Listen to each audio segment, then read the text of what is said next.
दोस्तों, महाकुंभ का मेला चल रहा है और एनपी न्यूज़ 24 की टीम पूरे कुंभ में साधु संतों बाबाओं से परिचय करवा रहे हैं अपने दर्शकों से। तो इसी बीच हमें एक और महाज्ञानी बाबा मिले हैं, जो शायद ज्ञानी या महाज्ञानी जिन्हें हम बोल सकते हैं।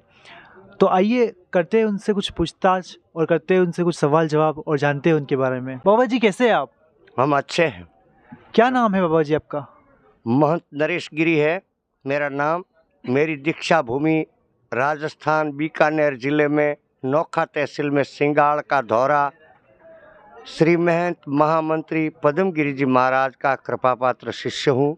मेरा नाम महंत नरेश गिरी है। मैं भी स्वयं राजस्थान के बाड़मेर जिले में बालोतरा जिले में दाखा ऊंचिया गांव में रहता हूँ। सिणधरी तहसील में शिव जी का मंदिर है।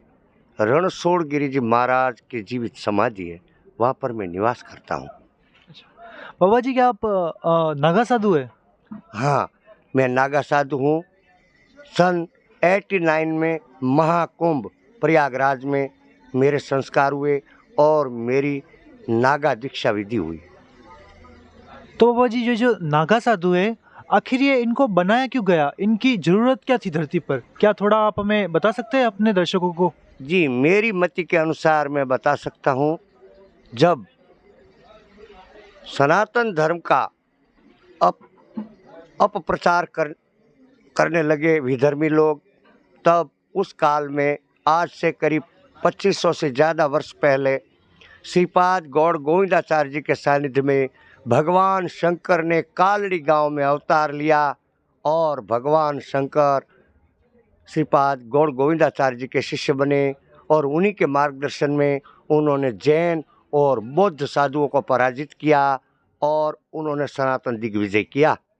जब उन्होंने सनातन दिग्विजय किया और ज्ञान के द्वारा उनको पराजित किए, मगर भगवान के ज्ञान को जब उन लोगों विधर्मियों ने अंगीकार नहीं किया, तब भगवान ने उस काल के राजाओं के सेना में से नैष्ठिक ब्रह्मचारी जवानों को एकत्रित करके और नागा जटिल सन्यासियों का गठन किया। नागा बाबा के लिंग तोड़ा जाता और 7 अखाड़ों का गठन किया और एक नागा फौज की रचना की और उन विधर्मियों को नागा सन्यासियों ने अपने बल के द्वारा उन विधर्मियों के ऊपर विजय पाया और भगवान शंकराचार्य जी के वैदिक ज्ञान को प्रचारित किया।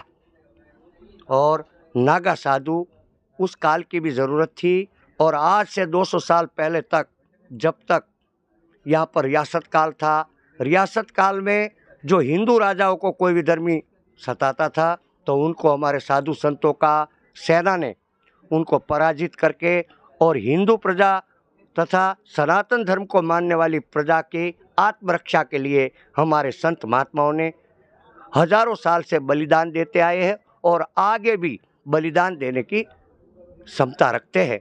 और भारत के अंदर में प्राचीन काल में जब हमारे राजा कमज़ोर होते थे, उन कमज़ोर राजाओं की सहायतार्थ हमारे गुरु पीर नागा सन्यासी संत महंत बड़े गौरव के साथ उनके खिलाफ लड़ते थे और उन्होंने हजारों और लाखों साधुओं ने धर्म के लिए अपना बलिदान दे दिया। ये नागा साधुओं की परंपरा है कि धर्म के लिए खप जाना। एक हाथ में माला और दूसरे हाथ में भाला वाले को नागा बाबा कहते हैं। पंचशस्त्र धारण करते हैं और नैष्ठिक ब्रह्मचारी होते हैं। भस्म रमाना, भगवा वस्त्र धारण करना, गले में रुद्राक्ष का बाना, हाथ में खप्पर और दूसरे हाथ में त्रिशूल। इसका 2 पर्याय है। एक हाथ से भिक्षा भी मांगना। जो हमारे धर्म प्रेमी हैं उनसे भिक्षा से अर्जित किया हुआ धन प्राप्त करते हैं और उसी के द्वारा हम धर्म के कार्य करते हैं। और दूसरे हाथ में त्रिशूल होने का यह मतलब है कि विधर्मियों के सामने हम शस्त्र अस्त्र और बल प्रयोग भी किया करते थे। आज भारत सरकार अपनी देश समाज की सुरक्षा में सक्षम है, इसलिए संत महात्माओं का कार्य है कि भजन चिंतन करे और करवाए, धर्म का कार्य करे और करवाए। ये कार्य आज के समय में प्रासंगिक रह गया है। जो ये कुंभ के मेले लगते हैं, इन कुंभ के मेलों में ये महाकुंभ प्रयाग 2025 144 साल बाद में ऐसा योग बना है दोबारा, जो ग्रह, नक्षत्र और राशि इन सबका और अच्छे मुहूर्त का मिलन हुआ है। इस मिलन के अंदर में 144 साल बाद पुनः ऐसा अवसर प्राप्त हुआ है। यहाँ पर अनेक मुमुक्षुजन, संप्रदायवादी, संत महात्मा, सिद्ध तपस्वी और ऋषि मुनि, जति सती, उनका यहाँ मेला लगता है। हमारे सनातन धर्म प्रेमी संत महात्मा और मुमुक्षुजनों का ऐसा मानना है कि कुंभ के मेले में जब हमारे भगवान और हमारे देवी देवताओं की जब शाही सवारियाँ निकलती है, तब जो हमारे सप्त चिरंजीवी और बड़े सिद्ध जो अमर है और सदा चिरंतन चिंतन करने वाले, वो यहाँ उपस्थित होते हैं और मनुष्य रूप धर करके और हमारे बीच में साधु का रूप धर के स्नान करके और फिर वो अपने क्षेत्रों को गमन कर जाते हैं। ऐसा मान्यता है। जिन संतों के चरणारविंद से निकलने वाली रज का सेवन करने के लिए और उन रज से पवित्र होने के लिए हम मुमुक्षु जन यहाँ एकत्रित होते हैं और सनातन धर्म के प्रचार और संस्कृति के रक्षा के लिए हम सदा सर्वदा उपलब्ध रहेंगे। हम दिन चार रहे न रहे, माँ तेरा वैभव अमर रहे, माँ तेरा वैभव अमर रहे, माँ तेरा वैभव अमर रहे। जय माँ भारती, जय हिंद, जय सनातन धर्म। जय सनातन धर्म। गुरुजी, ये बताइए मुझे कि नागा साधुओं से भीख मांगने का अधिकार किस किस को है? उसको भीख नहीं कहते। एक भीख को स्पष्ट रूप में और सुंदर तरीके से उसको भिक्षार्जन कहते हैं। और जो भिक्षार्जन करने वाले रहते हैं, ऐसे तो नागा सन्यासी भी हिंदू सनातन धर्म की प्रजाओं के भिक्षु ही है। भिक्षा से जीवन यापन करना, करतल भिक्षा तरुतल वास, तदपिन मुंसत्ता सापास। हाथ में भिक्षा ग्रहण करना और उसको सरोवर के किनारे पर पा करके और सरोवर के जल से तृप्त होना और वृक्ष के नीचे निवास करना, यह सन्यासी का परम दायित्व है। कई सन्यासी जन ऐसे रहते हैं। और जो हम सन्यासी है, हमारे 5 प्रकार के भिक्षु होते हैं। रुखड़, सुखड़, गोदड़, जंगम और साईं, ये 5 हमारे भिक्षु होते हैं। उनके अलावा हमसे भिक्षा मांगने का कोई अधिकार नहीं रखता। और हमारी परंपरा है कि जीते पूजे चरण कमल, मुए पूजे मसान। जब तक हमारे सन्यासी साधु संत रहते हैं, उनकी गांव-गांव में और पूरे देश के अंदर में सनातनी धर्म प्रेमी जन उसकी पूजा उपासना करते हैं और मरणोपरांत भी उसकी समाधि और स्मारक के ऊपर में पूजा होती है।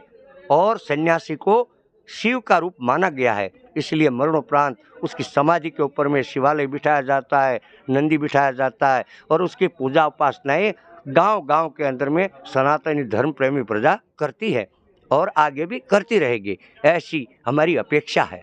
अच्छा गुरुजी, जो नागा साधु होते हैं, उनके मृत्यु के बाद उनका अंतिम संस्कार कैसे होता है? हमारी सनातनी परंपरा में जब हिंदुओं का